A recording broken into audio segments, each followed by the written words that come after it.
today.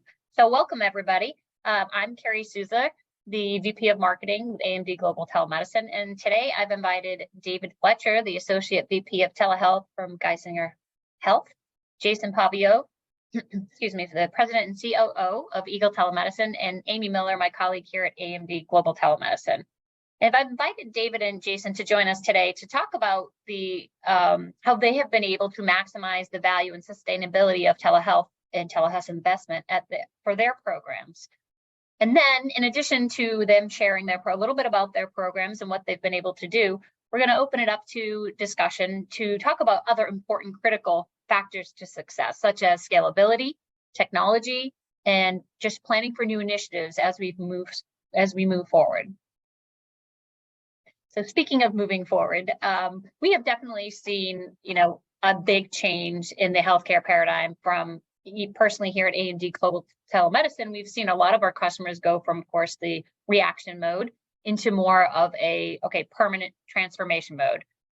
Things have changed. COVID has definitely paved amazing roads for us in the use of telehealth, and so we're super excited to see what now comes next and what people are able to do and how quickly they're expanding their programs. And growth is definitely at the forefront of what they're doing.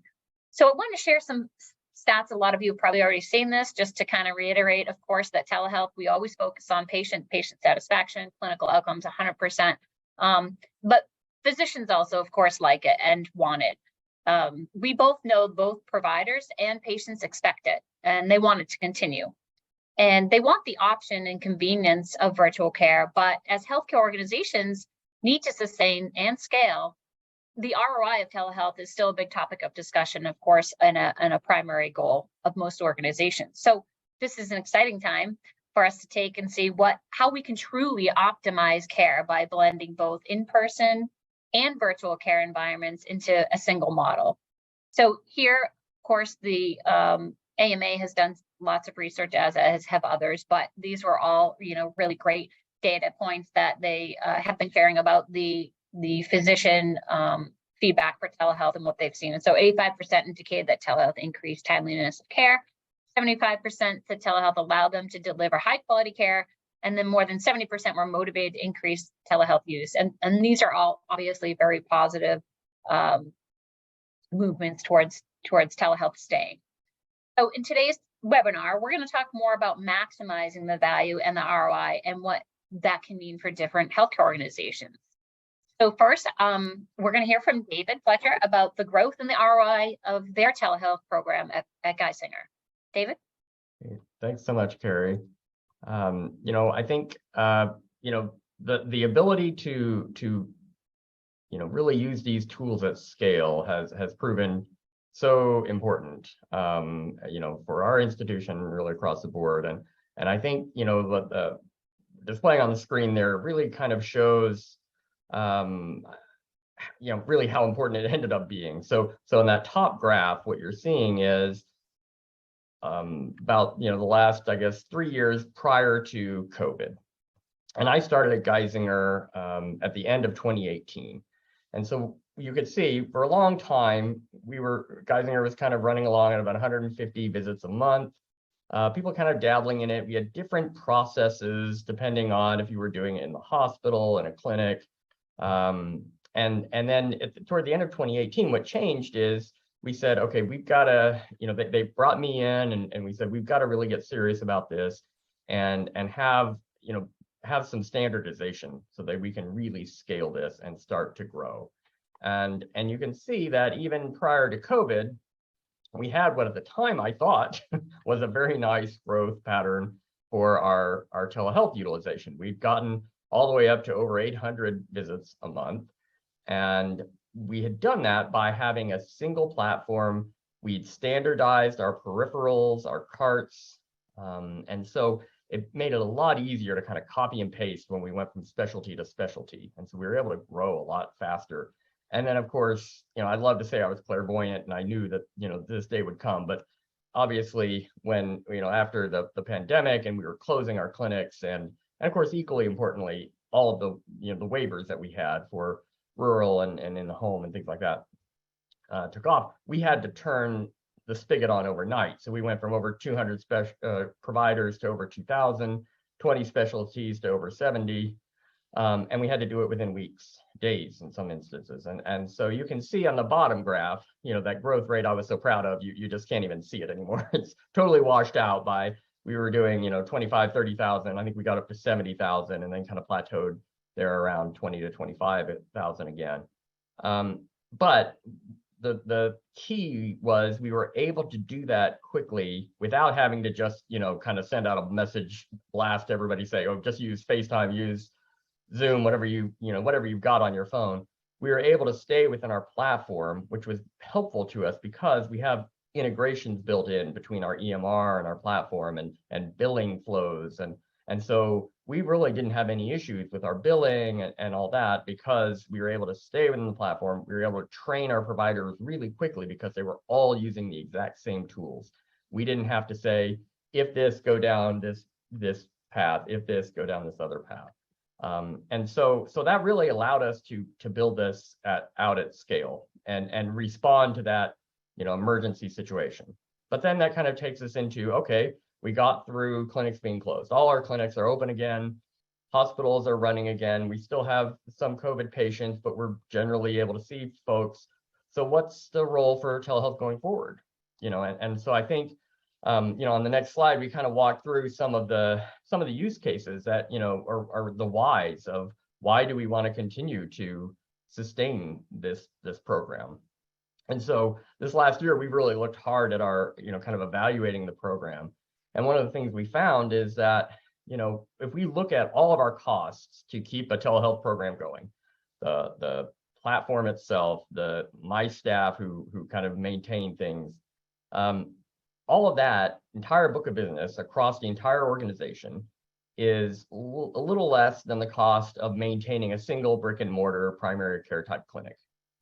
But we're doing 10 times the volume of a single clinic. And so it allows us to see so many more patients than we would without having to then go out and break ground on a new clinic. And so our average cost per visit, much, much, much lower for telehealth. Now, not everything can be done via telehealth, but this is, a big part of the reason why visits that we can identify as being good candidates for telehealth, we want to provide through that modality because we're able to do it at lower cost. And we're a fully integrated health system. So we have our health plan and it, everybody wins if we can provide it at lower cost. Another issue is, our patients, they really have come to expect this. We have our population skews older in central and northeast Pennsylvania, which is where Geisinger is located. But even that population, which many folks might assume to be not really telehealth, geared, we've actually found that they love it. They find a lot of value out of it because sometimes there are a lot of transportation issues. You may have to drive 2 hours to get to a specialty if you have to be seen in person. And so our patients are really demanding it. And of course, you see all these large companies, Walmart, Teladoc, and CVS, Amazon, et cetera, moving into this space. And so I think increasingly, our health systems are going to have this option available for their patients. And then, of course, I think another issue for us is provider recruitment. That's been a long time issue for us, is especially some of these rare subspecialties. How do we get them to come to Central Pennsylvania? Beautiful part of the country. I love it here, but it's not for everybody. If somebody wants to be in a very large urban area, we don't have that here. And so we've had a lot of, struggles with that. And all of a sudden now we're able to recruit anybody as long as they've got a license in Pennsylvania, they're licensed in their home state, they can see our patients. So we've been able to shut or decrease our wait time for like behavioral health, a great example. We used to have 6 months wait time in some cases, and we've been able to cut that down to weeks because we were able to, engage in a contract with a company that would provide behavioral health providers. They never set foot on our campus.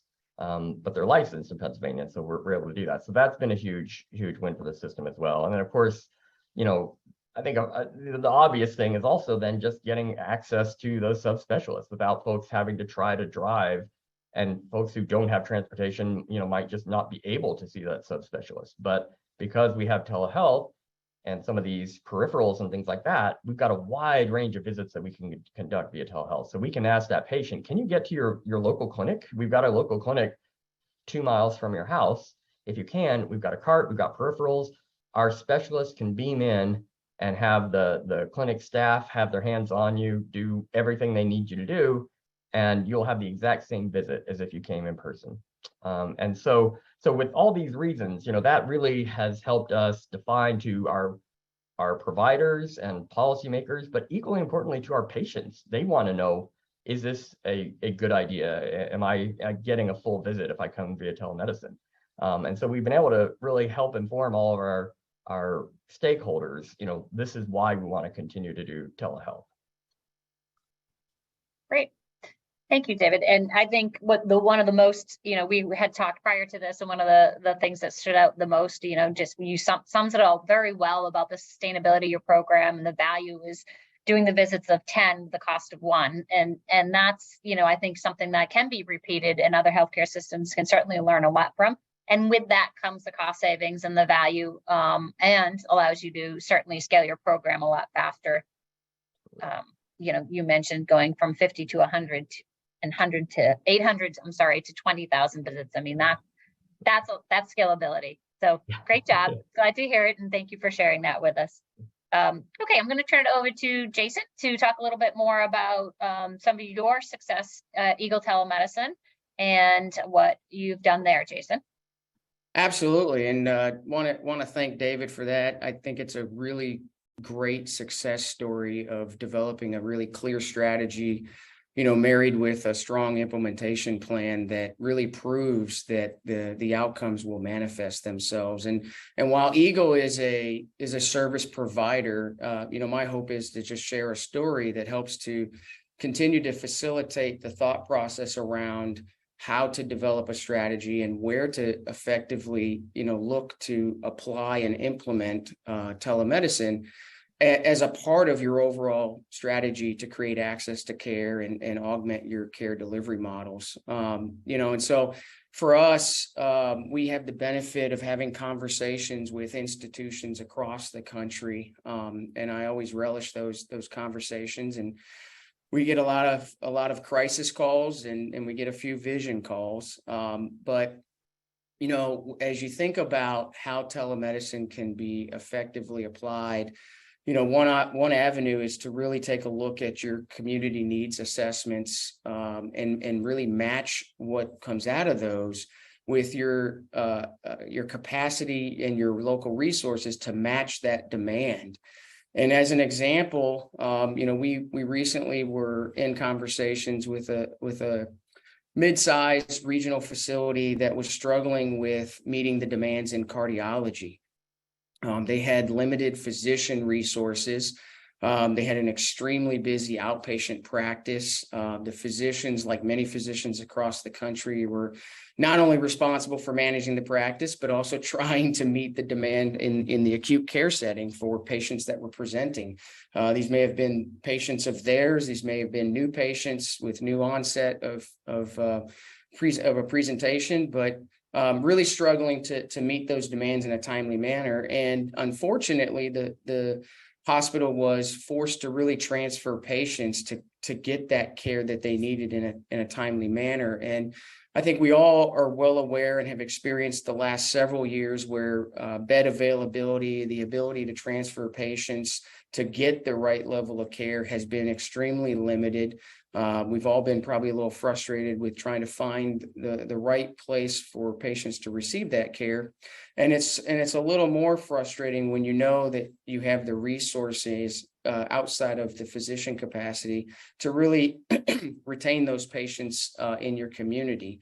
And a vendor like ours obviously could help to bolster that and be a part of the development of that type of strategy to really create and implement a hybrid care model where you mix both on the ground physicians with virtual staff to keep the resources working not only at the top of their license, but maximizing where they're appointed in the overall delivery of care. And so as we look at this, the next slide, it really helps to paint kind of obviously a sort of a financial and metric driven picture. But, this particular hospital had roughly 20 transfers per month within this single specialty of cardiology. Without the support, obviously they were all being transferred, but we determined 48% of those transfers could really have been retained within the facility itself. So they could have been cared for locally, avoiding burden to the patient for traveling long distances. You can, maintain and even improve the community reputation of the facility for the services that they can provide to that community in keeping those patients close to home. Obviously, increasing, bed utilization, nurse and other resource utilization, and obviously reimbursements, so every patient that can be retained in this particular instance had an opportunity for reimbursement payment for that stay. Estimated, it was a facility that had a little bit of lower acuity cardiology patients, so the DRG reimbursement was on a little bit of the lower side, but averaged around 4,500. And so you can see the impact that telemedicine can have purely from this particular perspective. And obviously for the CFOs or financially minded individuals on the call, you like to see the numbers, you like to see the ROI, but there's a lot of qualitative aspects to this. We developed a program where we came alongside from a virtual perspective and managed 24/7 all of the acute care needs, really providing space for the community-based physicians to focus on the development of their practice in the outpatient setting. We developed a lot of different protocols and processes to improve sort of the transitions of care into that outpatient setting from the acute setting, establishing some new protocols and the like, and really did a lot for the retention of the talent that community had been able to recruit and retain up till now. So a lot of great upsides in thinking through things from more of a visionary perspective on how to augment and elevate care delivery within a particular specialty of need. Great. Thank you, Jason. And also great to see, patient retention is a big component, certainly to help with scalability and help continue your program, keeping those patients coming back and avoidance. Great. So I'm going to actually want to open this up for a little bit of a discussion on scalability. David, you talked about standardizing technology so that you're able to grow your program quickly. And as I mentioned, growing those number of visits from 50 to 800 and 800 to 20,000.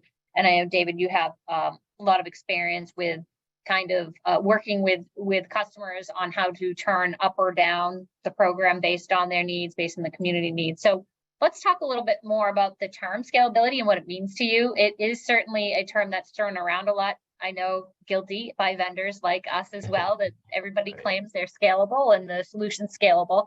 And to us, I know from our perspective and what we have, our position and vision on it for our customers is to certainly just to try to streamline or simplify the technology across the healthcare ecosystem. So, providing a solution that allows them to do that. But we do recognize that does change by each of our customers and what their value streams are and how they look at that. So why don't we start with you, David? What's your vision, or what's your kind of definition of scalability and what it means to you at Geisinger? Yeah, no, I appreciate that. It's of course it's important for everyone, but it really rings true for us for a couple of reasons. So, when I think about that term, one of the things that really springs to my mind is, we've got to drive more volume, but we can't do it by investing proportionally. So for instance, telemedicine, we grew literally 200-300 times what we were previously. There's no way I could have added 200 or 300 times the number of staff to my team, because it would have been cost prohibitive, but also I couldn't find them. I mean, there's no way, and so that's an issue we have. We talk all the time about our aging population on the patient side, and that's extremely important because they tend to have higher medical needs and things like that. So that's key. But we also have an aging population in our employee pool that we're drawing from in our footprint. And so we're kind of getting squeezed on both ends that way. And so that's why, we've really got to think through our technology and how do we get more scalable, see more people, and really, winnow it down so that only the folks that really need to see a subspecialist end up seeing them. So one other example I'll give, telehealth is it's such a great triage tool, among other things. And national studies have shown about 30% of subspecialty consults end up being not medically necessary. They happen all the time. And it's a waste of resources, of course, but it's especially acute for us when we've got, we struggle to recruit some of these subspecialties. So we really cannot afford to have folks who don't even need the expertise that subspecialist has clogging up their clinics. And so, if we can kind of do some of this triage work remotely and decide, do you really even need to come into my clinic, and say, you know what, you don't, let me just refer you to a different specialty. That saves all that front office staff time and really hopefully even allows, say it's a surgeon, to be able to do more procedures. So, all those kinds of things are just really key when you're kind of resource poor. Now, David, have you seen that? Have you used telehealth then in triage cases to try to reduce that amount of referrals? Yeah, absolutely. So one area that I'm really excited about with it is we've also started pulling in AI, which I know that's like the hot buzzword right now, but it really is, I think, key to our long-term strategy. And so we have a chat bot and we've got a symptom checker. And so that allows us to direct the patient to the right venue for care, whether it's telemedicine, whether it's in person, whether it's to go to the ED, or an urgent care. We have all these options. And, we really ask our patients to kind of triage themselves a lot of times. We get frustrated, like, oh, why is everybody going to the ER? And I'm like, they don't have medical grades. How are they supposed to know where they're supposed to go? And so, I think some of these tools are really an important piece of how we can help make sure everybody can operate at the maximum of their licensure. Great. Thank you. And Jason, how do you see define scalability? I think of scalability as flexibility and the ability to be able to turn up and turn down. You alluded to this, but what telemedicine does is amazing for the healthcare landscape. It's, you have a little bit of a more transient population. You have destination locations across the country, and they all share the same struggles as everyone across the country with access to specialists, and the ability to really define a strategy for maintaining access to care can be a really important weapon in that, as you think about a ballooning population in the summer season, for example, or being able to recruit and retain, or I'm an older hospital guy, and so you always thought in like complete numbers, rates, FTEs, and telemedicine really blows that apart. You can start thinking in fractions. And so you can really turn things on where you say, well, I really need a point something of an FTE. And telemedicine can really help bridge your gaps between those integers, right? So if you got one doc, but you kind of need 1.5. I mean, telemedicine is a great opportunity to do that. And David's really illustrated how that can be done with really good economies of scale, minimizing and mitigating the expense and the exposure for a healthcare system. And it's just that great mechanism to allow you to sort of ebb and flow with your population and your needs. So that's how I look at scalability and the leveraging telemedicine to do that. Great. And so Thinking about ROI, value, cost savings for telehealth, obviously to determine ROI, it's important that healthcare organizations really think about their value streams, right? What's most important to them? Is it clinical outcomes, access to care, improvements to patient provider satisfaction, all three? Where's your focus in your strategy? And in listening to some of what both of you had said about value, I was actually just taking down some notes because at the end of the day, the value is obviously patient care, but you talked about, Jason, matching the demands of the community that you serve, which then feeds into certainly your value stream.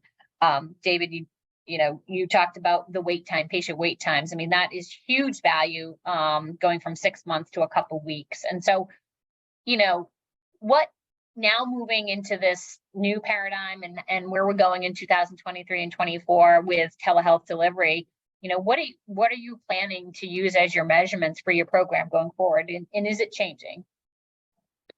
It's ever changing. For the more financially minded individuals in the audience, obviously where's the bottom line, right? Yep. And no offense, that's your job. I love it. I've got a great CFO here that keeps me on my toes, but it's the bottom line, right? And so there's ways to get at that pretty easily. I mean, the example we shared is leakage, patient retention. You can put a dollar amount on it, but there is so many other opportunities to think about it that does have financial implications, but have, I think, far greater qualitative implications as well. From being able to standardize care in how it's being delivered. Example, there would be multiple community facilities as part of a system that you can bring in, one telemedicine strategy to deliver care across all of those facilities and really standardize the delivery of care, and see, drive clinical outcomes. What is the cost? I'd love to poll the audience and say, how much are you paying right now on retainer to all the big firms to try to go find that talent for you? And what's that costing you? Plus the placement fees, plus. What is the turnover costing you? What does the additional unnecessary admissions to your or visit to your ED and then unnecessary readmissions costing you? There's so many different things to kind of put that puzzle sort of in focus when you start talking about the ROI. And as David alluded to, and I just think you did a great job, but the economies of scale need to really be thought through. I mean, you can amplify the utilization of telemedicine to a degree and to a percentage far greater than you're going to see your overhead increase or any capital expenditure. The leverage there is astounding. I mean, if you really start to take a look at it, that what you can do, the scalability of that particular element and how that, drops to your bottom line. So a lot of opportunity. Great. Yeah. And I'll just add, the timing of your question is good because right about a year ago today, actually, our CEO of our system sat me down and said, okay, this is great. Look at all this, telemedicine. I was going on and on about all the things we built out. And he's like, okay, that's great. And I believe it's something we're going to continue to do in the future, but how do we know, where do we double down? Is there anywhere where we pull it back a little bit? Or is there anywhere it made sense during COVID, but not now, and my answer was basically, I don't know. We've essentially asked our providers, when can you do telemedicine? We really haven't delved into when should we do telemedicine. And so that was really the big charge to the team. And so we were looking at, okay, ROI, and telehealth as a whole, what's the ROI? And essentially it's so vast and there's so many different use cases within what we do with telehealth that we discovered we couldn't really just give here is the percentage ROI for telehealth globally. So what we ended up doing is kind of breaking it out into 9 different use cases, not by specialty. We started down that road. That was a rabbit hole. We really grouped them around what's the use case? Is it to avoid having to send a provider driving out to a small town in the mountains and saving them windshield time? Is it downstream? And so, some of the big common elements that we found were, like the downstream revenue example, like high risk OB. You might be really trying to get the right patients into your NICU. That can really be a profit driver for a lot of hospital systems. Surgeries, getting more procedures in, spending less time on some of the follow-ups that don't necessarily need the full expertise. It could be new patient acquisition. We saw that with our on-demand program that we started, basically a virtual urgent care. We before we even started advertising it, we had people who were finding it and using the service. And the only way they could have found it was by Google searching and specifically searching it out for Geisinger. Because we were getting new patients to the system. We had over 100 new patients to the system before we had advertised it at all. And so that really told us a lot about people are expecting this. They're specifically looking for it from us as a health system. And so if we don't offer it, they're going to find it somewhere else. And so we found over $7,000 in average from downstream from those new patients coming in. And then of course it can be that lower cost I mentioned earlier, particularly for your kind of your front door pieces, your loss leaders like urgent care and primary care. If you can provide that care at a lower cost, and even if you don't, I'm not saying you're going to shut down all your brick and mortar clinics, but if you can delay a few years having to build another clinic to get more space, that has enormous savings to the system. And so that's kind of how we approached it. It was a handful of different use cases, and we figured out what processes in our system applied to each one.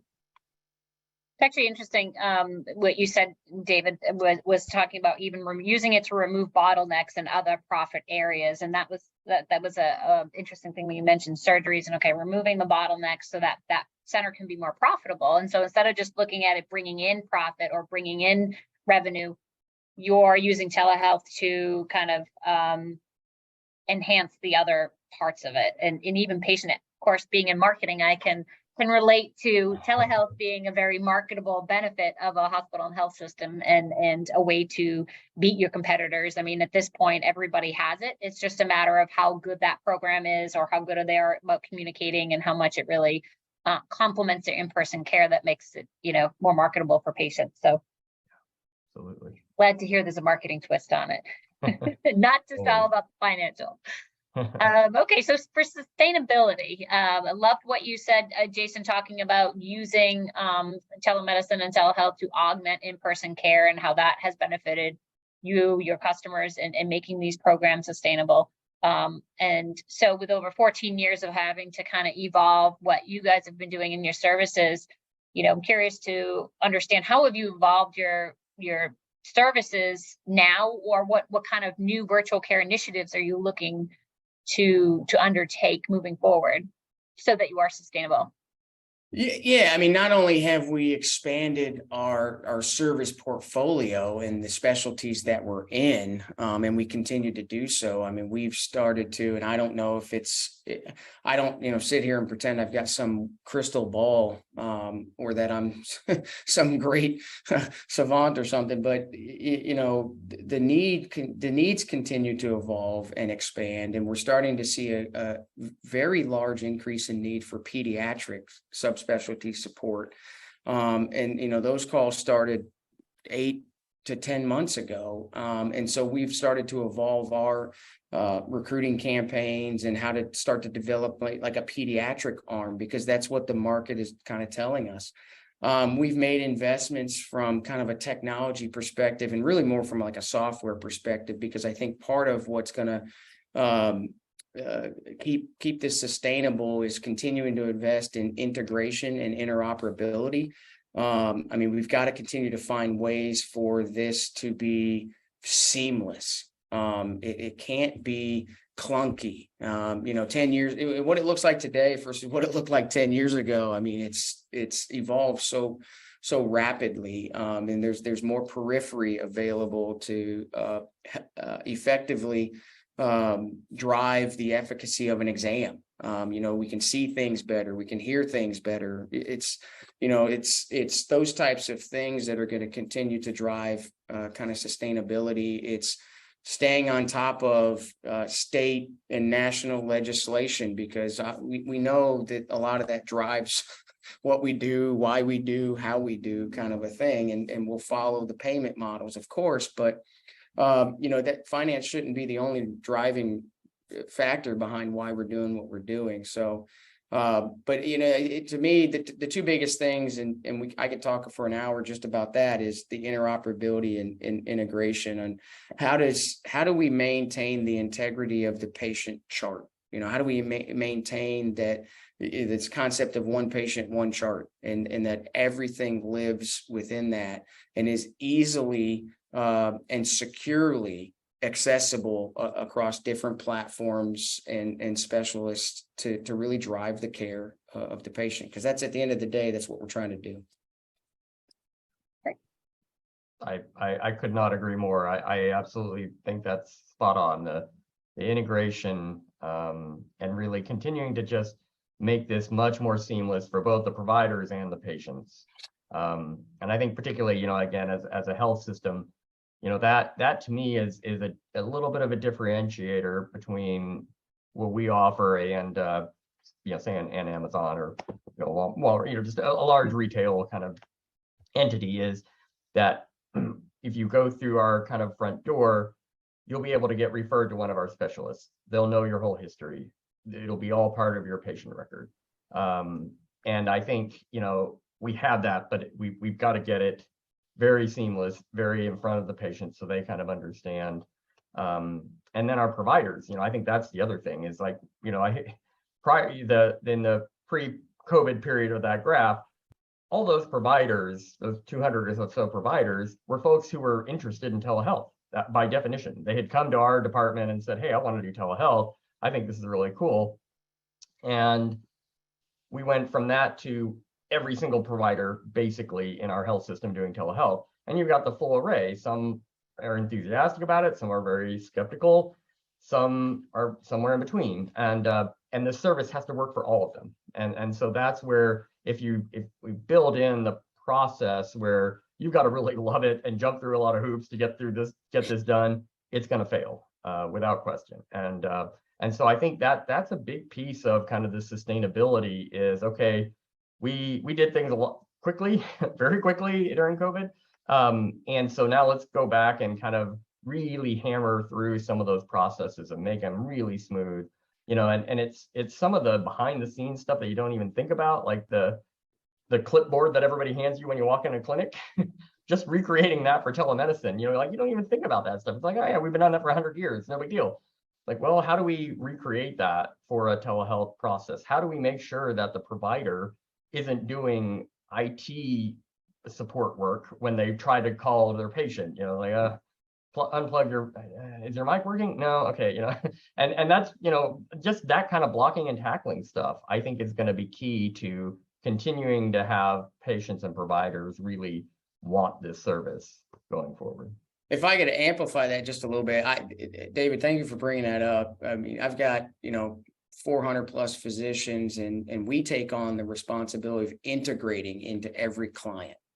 We don't come with a rubber stamp and a thou shalt. And so my physicians are responsible for being trained on every EMR that exists out there, and how to do order entry, and every different piece of technology, and it's a big burden, and we put a lot of administrative burn behind managing that to keep the physicians as efficient as they can. But at the end of the day, it is a huge burden for physicians, and a part of the sustainability will keep physicians engaged, interested, and delighted to do this, because all the technology, right, it's to facilitate one thing: a patient and a physician meet, or a caregiver and a physician meet, and care happens.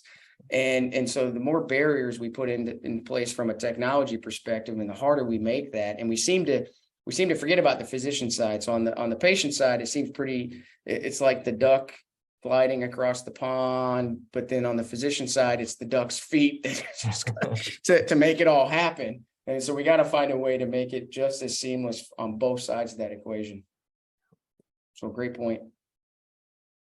And that's a really good point too, Jason, about of course, the technology and not making it complicated and layering on more technology on the providers. I remember we use the IT component of it is of course a necessary component for technology, but the provider shouldn't feel like it is. Like they should have that seamless experience, just like we gear to have the patients have it. So very good points. And I think, technology plays a big part in that, of course, and how you're able to streamline that. We do have one question I want to address before we move on to the next thing. It's a question for you, David, about Geisinger and your program. They asking if you have any best practice models that you're using for patients under capitated rates that you can share. For example, a patient needs to be seen for a basic visit. This patient's on your insurance plan. And do you recommend they see a patient over telemedicine first to divert unnecessary clinic? Or any advice on how to use telemedicine for patients on alternative payment systems? Yeah, that's a great question. And a couple things kind of spring to mind. So one program we actually have had in place even prior to COVID. And it was because, and really, honestly, one of the main reasons I wanted to come to Geisinger was because they do have that insurance plan and product. And, there are so many telehealth use cases that make sense in a value-based world and make no sense in a fee-for-service world. So all kinds of ideas we had back in Arkansas, where I come from, where, we could decrease, unnecessary transports, things like that. And like, yeah, but everybody's getting paid for those. So why would we, and I think, so coming to where the savings would actually benefit the organization, it helps a lot. And so one great example of that, we had a program continue to have a program called Geisinger at Home. And basically the idea is we'll send out nurses and community health assistants physically into the patient's homes, and they'll coordinate a lot of social services and things like that. But we'll also, in the very beginning of the program, before I came here, they were actually physically sending out a provider, a physician, to that patient's home. Now, I can't imagine a more resource-intensive solution than that. But even with that, they were able to save the health plan $2 million a year, because these patients were such high risk for readmission, ED utilization, et cetera. So of course, now it's like, speaking of scalability, like, let's make this a lot more scalable. And we've grown that program enormously, because now those nurses and community health assistants go in with a tablet, a stethoscope, a digital stethoscope. We dial in the doctor. That doctor sees a ton of patients every day, and we're saving the health plan a lot of money. And so that's, I think a really great use case for, like, again, makes sense in value-based care, probably not in fee-for-service. You're not going to get your money back on all those folks going out to the patient's homes. And then the example that was given in the question, I think it's great, that virtual first model. The health plan is looking at kicking that off next year, and we'll have kind of a vendor partner on it. And yeah, very interested to see how that rolls out. I think that's going to be a kind of the big next wave in kind of health plan telemedicine marriage. Great. Okay. So we're going to kind of move on a little bit more to technology. Speaking of technology, and of course, how it plays into sustainability and scalability of programs. Just want to share, since 2021, more than 1,300 telehealth service businesses have entered the market. So that doesn't even count who's already been there. Startups have come and gone, and obviously there's a lot of consolidation, a lot of change and movement. But the purpose of this is to simply, we understand that there's a lot to choose from. There's a lot of choices, and this can be extremely overwhelming when you're trying to pick a vendor or consolidate vendors or go through that process of expanding your program. And do you need to, find a new vendor, or do you use who you have for technology? And it's extremely time consuming. And so a lot of times, we've seen customers deviate. They start with a program goal, they know what they need to do, and then they get so overwhelmed with the shiny butterflies and different options that they have with some of the different technology solutions, that they tend to lose focus on the core value, the core business goals, and why they're using telehealth. So we thought it'd be appropriate to kind of talk through it. I'm going to turn this over to Amy now about, choosing telehealth partners for your program to make them more sustainable, and kind of what we have seen with our customer experience and guiding them through that process. Thanks, Carrie. So my role at AMD is business development and account management with healthcare customers. So what I'm hearing from healthcare customers right now is they're starting to evaluate, think about consolidation for the virtual care technology. So this is a real example. I recently had a conversation with a large healthcare system, and they have 3 different telehealth platforms that they're using. So what they're starting to do now is evaluate their digital health strategy. So what are some of the challenges with having multiple vendors? So again, going back to things that I've heard and speaking with providers, it's common to hear there's too many usernames, too many passwords, too many portals. It's very overwhelming, and technology should make things easier, not more difficult. And telehealth's not going away. So it's a standard of care now. Some things that you may want to think about as you're going through this evaluation process is, who is your stakeholder team? Who are the people that are impacted? Is it your providers, your clinical team, administration, IT? And as you are looking at the number of telehealth vendors, you may have to look at it by department. Do you have a specific telehealth vendor for school health? Do you have a specific telehealth vendor for employer health, for patients at home, patients in a facility? Does your telehealth platform or platforms provide the ability to meet the need of multiple care settings? Does your telehealth vendor have a fixed cost? So regardless of how many encounters, you know what you're going to pay, or is that cost going to increase or decrease as you add or decrease the number of encounters, number of providers? Does your platform have the ability to integrate with the EMR platform? So I hear this all the time. The EMR platform is the single source of truth. It's what healthcare systems have made a huge investment on. Does your platform have the ability to push and pull information from the EMR system into the telehealth platform? Can you use that platform for low acuity care as well as high acuity care? Then what about the virtual care strategy for the healthcare system? So is there an opportunity for expanding the virtual care? Are you guys virtual care only for telehealth? Do you also use it for primary care? You need to expand it into specialty care. And then evaluating your vendors to align with your value streams. So some examples of the value streams may be reducing waste, increasing the quality of care, decreasing gaps in care. So I'm curious, Jason and David, what would you also add to the list when these organizations are looking at evaluation and consolidation?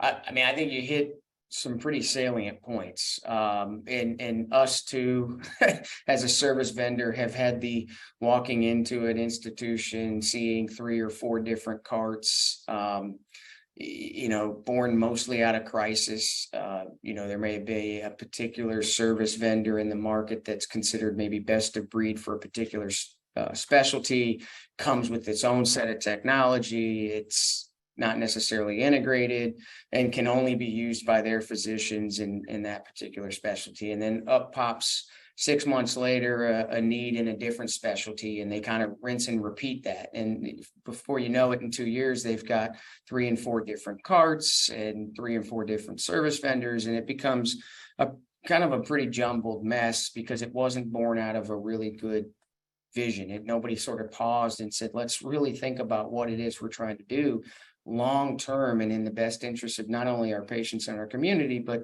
the overall efficacy of our institution.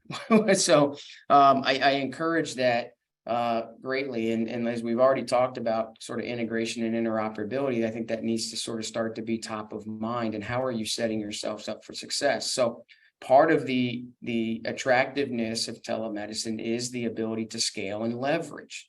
You start to diminish that when you start to get so dispersed in your utilization of technology and vendors, and you limit your ability to leverage that. So you've got, I'll call it, revenue generating equipment that sits idle. And so it becomes something that CFOs have to deal with when they're looking at the data, but it's just really important to take that half a step back and think through what you want your strategy to be. Yeah, I completely agree. One of the first questions I always ask, and any number of solutions, not necessarily even like a telehealth platform, but just okay, what's the provider interface with this software? And 9 times out of 10, it seems like it's like, oh, we got this great portal. They'll log into it first thing in the morning. They'll just follow it all day. And it's like, I'm always like, stop right there. Like, that's never going to happen. And it's because if I did that, our providers would be literally in 8 different portals all day, and they're just not going to. And so that's where I think absolutely this integration that we've been talking about with the EMR, whatever your EMR is important, because that's really where the provider is going to be. As long as our documentation and everything rules are as they are, that's where they're going to be all day. And asking them to be in a lot of different tools, hopping in and out throughout the day, you're really limiting yourself just to those kind of, early adopter type providers who just really love technology and are willing to do it because they just love it, which is not going to be a sustainable model. Yeah, and I'll pull something David said back to the forefront, which is what is driving it. So think of, what are you trying to do? You're trying to reduce readmissions. You're trying to whatever that thing is that you're trying to do. If you keep that as a focal point, you're going to limit from the shiny object, right? I mean, there's all synchronous, asynchronous. What do you really need to deliver on the aim that you've established? So establish that aim first, because I see far too many services and solutions being implemented that aren't needed. They're just overboard. Yeah. And everyone thinks it's going to drive something, and in the end, it just ends up costing you, and actually can generate more waste than it ends up doing any good. So, yeah. And user or provider dissatisfaction too. Like you said, if they're stumbling through multiple apps and technology and have to involve IT, it just complicates the whole experience. Yeah.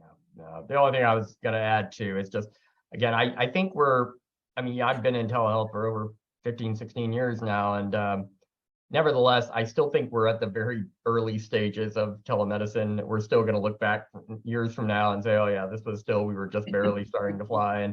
And so because of that, and there's still all these, regulatory rules and things that are all still getting hammered out.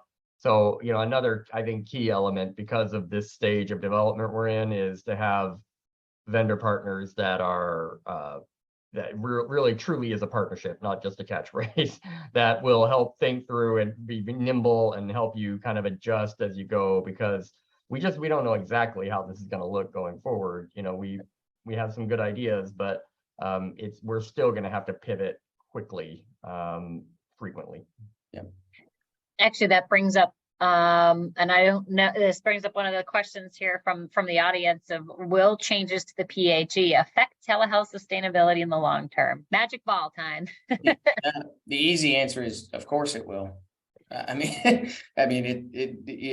Legislation affects healthcare across the entire landscape. It does. So why wouldn't it affect telemedicine as well? I mean, whether it should or shouldn't is a debate for another day, but yeah. The Congress has done what it's done best, and it's kicked the can down the street for 2 more years. And I suspect we're going to see legislation that tries to address it before we get to the 11th hour, but time will tell. Yeah, and the only other thing I've actually been putting out a couple fires this morning from some providers who it's a little bit nuanced, but as Jason was referring to, like our home and rurality rules, those all got pushed through the end of 2024, and hopefully that gets sustained. But one thing that is affected directly by the PHE itself is the Ryan height rules. So those were not included in that omnibus bill. Right.